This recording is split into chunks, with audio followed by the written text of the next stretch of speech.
When reality finally crashes harder than your crypto portfolio, here's the punchline. Most bug-out-ready vehicles are actually metal tombstones with cup holders. Look at the escape route, kid. It's a graveyard. Luxury SUVs are buried in mud. EVs frozen with dead batteries. Hatchbacks snapped in half on broken asphalt. Every lane is filled with machines that failed their owners when it mattered. You're mixing survival fantasies with physics. Stick with me, and I'll show you the 5 rigs that'll get you killed fast. 1. The Soviet tractor Cosplay stealth level 0. You know the type. An old military truck that weighs 10 tons, green paint, doors that sound like artillery when they shut. Every prepper uncle says, this thing will survive anything. Yeah, except being useful. It's loud enough to alert everyone within 3 zip codes, slow enough that a wounded raccoon could outrun you. But here's the logistics nightmare. This thing doesn't drink diesel, it gulps it. Your survival run will end at the first empty fuel pump because your range is 50 miles, not 500. But when the EMP hits, this prehistoric monster might be the only thing still running, which is hilarious and tragic. 2. The luxury SUV, shiny until reality hits. Leather seats, LED everything, and a panoramic sunroof. Just a fragile skylight for rocks, fists, and bad decisions. These things are designed for soccer fields, not shattered cities. Low-profile tires explode the first time you drive over anything sharper than a marshmallow. One power surge, and the entire dashboard just drops dead. Your 70K mistake refuses to shift at a park because the sensors are confused permanently. And like the heavy Soviet junk, this high-tech gas guzzler will drain your precious fuel reserves twice as fast as it needs to. 3.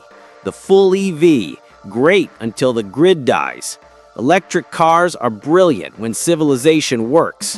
When it doesn't, no grid equals no charging. Cold, range dies. Heat, range dies. Panic, range dies even faster.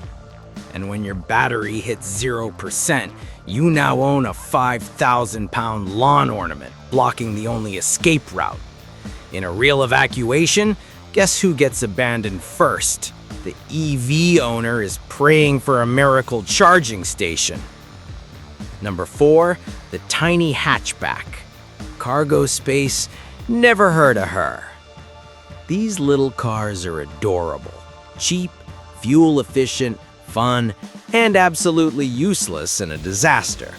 You can't fit water, tools, medical supplies, food, shelter, and a human inside without the laws of physics filing a complaint.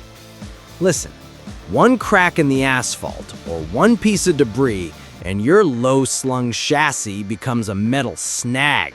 You get hung up, you get stuck, and you become a target. You didn't buy a bug-out vehicle, you bought a panic box with 0 ground clearance. And number 5, the project car. Almost ready equals already dead. If the sentence, "I just need to fix one more thing," has ever been spoken about your escape vehicle, you're toast. If it needs tuning, repairs, a jump start, or divine intervention, leave it. SHTF won't wait for you to finish accessorizing your midlife crisis. The moment you turn the key and hear nothing, your survival odds drop like a brick. When your escape plan starts with a dead engine, it ends the same way. Now, look at the 3 rigs built to defy that fate. To survive rough roads, human stupidity, and maybe even a mild EMP burp, you need simple mechanics, real cargo space, and 0 luxury bloat. Toyota Land Cruiser, older generations. Simple electrics, high clearance, famously unkillable. It's not pretty, it's persistent. Ford F-250, pre-2000 work models. Big payload, simple wiring, easy field repairs. A rolling toolbox that keeps going even when everything else doesn't. Jeep Cherokee XJ, 84 to 2001. Light enough to maneuver, tough enough to beat up the wilderness, cheap to fix, no unnecessary electronics. Choose a vehicle that survives chaos, not compliments. Because when the world breaks, the only thing worse than being stranded is realizing you stranded yourself. Drop a comment below. What's sitting in your garage when the sirens start?